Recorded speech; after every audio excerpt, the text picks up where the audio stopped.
Early rock and roll. Early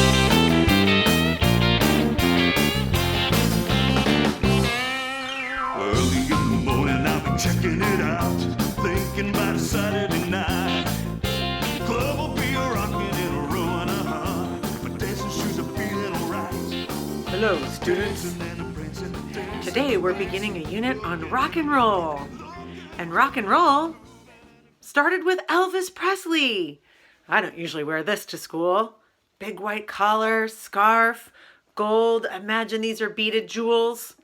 With the invention of television, it became important what musicians were wearing, not just what they sounded like. Musicians became associated with style. People would schedule their day around a television appearance. So I'll tell you a little bit about Elvis today. He was known for a little snarl in his upper lip, up on one side, and he would say things like, thank you very much. So Elvis Presley lived in a 2-room house when he was growing up. 2 rooms! A house that his dad built. And let's just say his dad was not a contractor. So maybe just above the poverty line. Elvis was an only child, no brothers and sisters, and his dad was not very responsible. Suffered with an addiction to alcohol, maybe some gambling in there, so really not a dependable dad. And because of this, Elvis was particularly close with his mother. Elvis was born in Mississippi, which you might hear in his accent when he sings and talks. And then in 1948, he and his parents moved to Memphis, Tennessee. And there they lived in government housing. That means without government assistance, he would have been homeless. Elvis's story is called Rags to Riches. That's a metaphor that means born poor and died rich. And you'll see that common theme throughout a lot of our rock musicians. You got to have something to sing about, right? And a lot of the best songs aren't from good times, but sometimes people draw on their experiences of hard times. Well, he played for the first time at a county fair when he was 10 years old. Raise your hand if you've been to the Alameda County Fair. We have a county fair in our town, and county fairs are all over the country.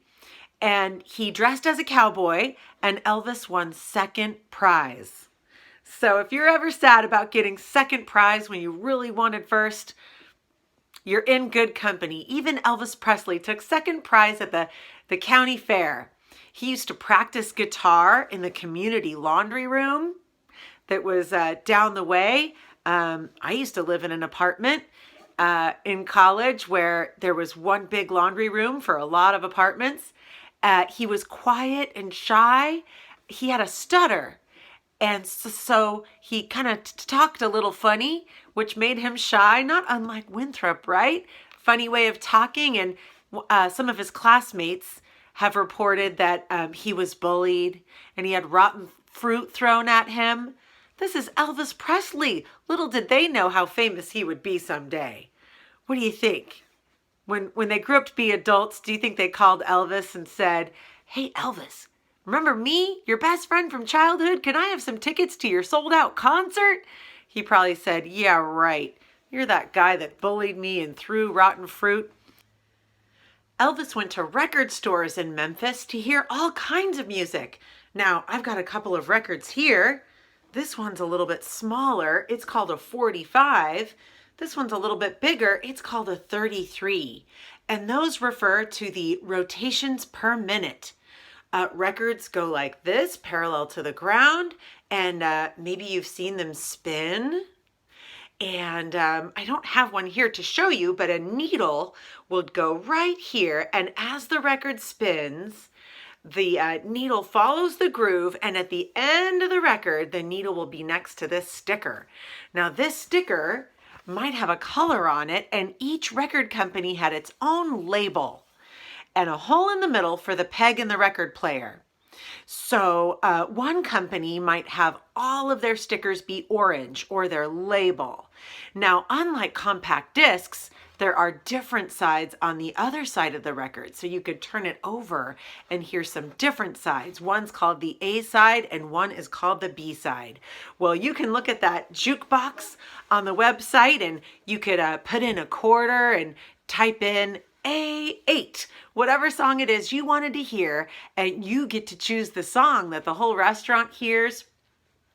Elvis would listen to opera, orchestra, gospel music. He said, I just love music, period. And we can hear lots of different styles of influence in his music. His sound is hard to categorize. People didn't know what to call it.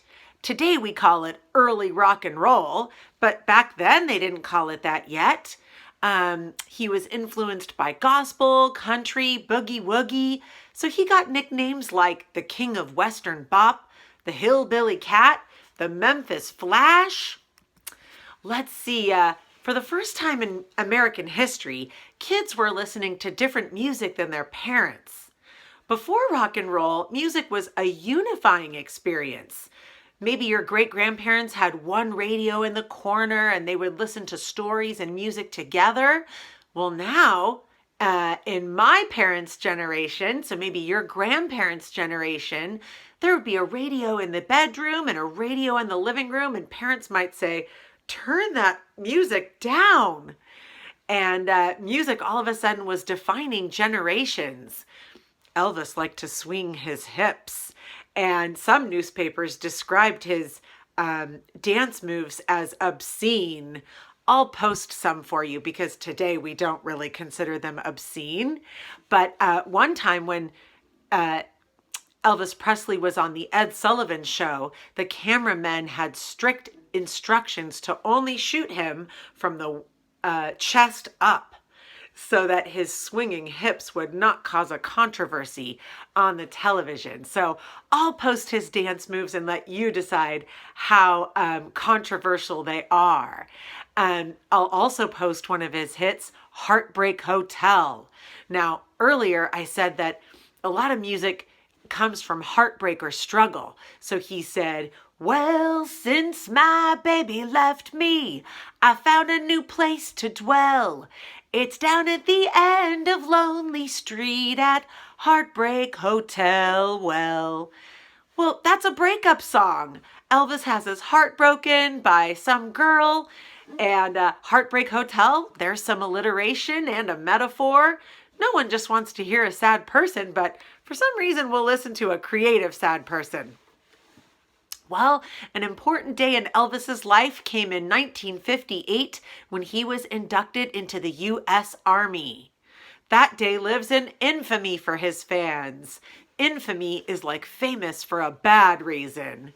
So for a couple of years, Elvis was known as, I've got it right here, Soldier number 553-10761. That number really was Elvis's number.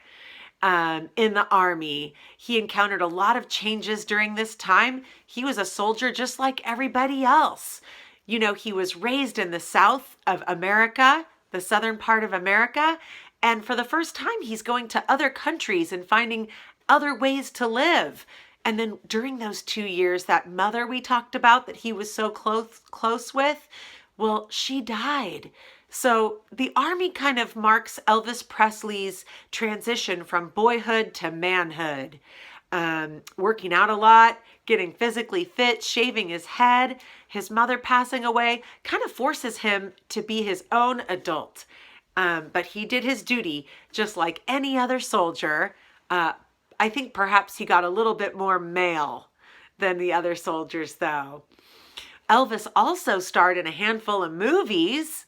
Well, Mozart never did that, right? All of a sudden, he's using multimedia, many ways to become famous. And of course, he was musical in those movies. In 1957, he starred in a movie called Jailhouse Rock. So I'll post that for you too, so you can see the singing style, the dancing style, and you know, we might consider it low tech, but it's pretty creative for those days. Well, you can't learn about Elvis without hearing about Graceland. Graceland is the mansion that Elvis lived in Memphis, Tennessee. It was so famous that he eventually had to move because everybody knew where Elvis lived. And I'm sure it distracted the neighbors when he was home. Lots of people would try to get photographs. Graceland is 13 acres. An acre is about the size of a football field. So his property was, imagine the size of 13 football fields. He lived there with his wife, Priscilla. They had one daughter named Lisa Marie. I'll show you her picture too, because there's a strong resemblance between Lisa Marie Presley and her dad, Elvis Presley. So Elvis was an only child, and then he had an only child. Well, to demonstrate how much Elvis is a part of our culture, in 2006, the president was named George W. Bush. George W. Bush hosted the Prime Minister of Japan on a visit to the United States. Now, of course, they had a lot of politics and meetings, but it was also a cultural exchange. And when the Prime Minister of Japan was asked where he wanted to go, can you guess what I'm going to say next? He wanted to visit Graceland. So it was a big deal when President George W. Bush brought the Japanese Prime Minister to Graceland. This just shows that Graceland is part of our American culture, and now it's a museum. You can go there and see Elvis's awards and his costumes.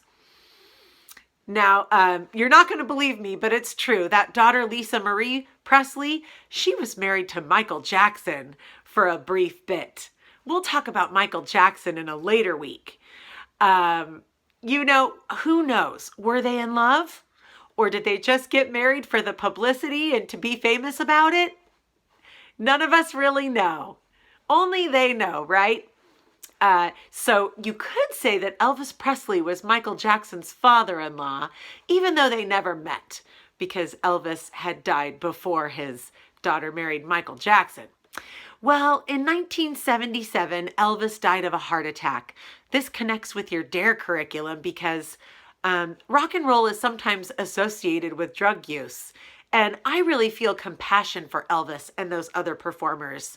Rather than judgment, like, didn't they know any better? I can't imagine living with the pressure of being that famous and being a rock and roll musician.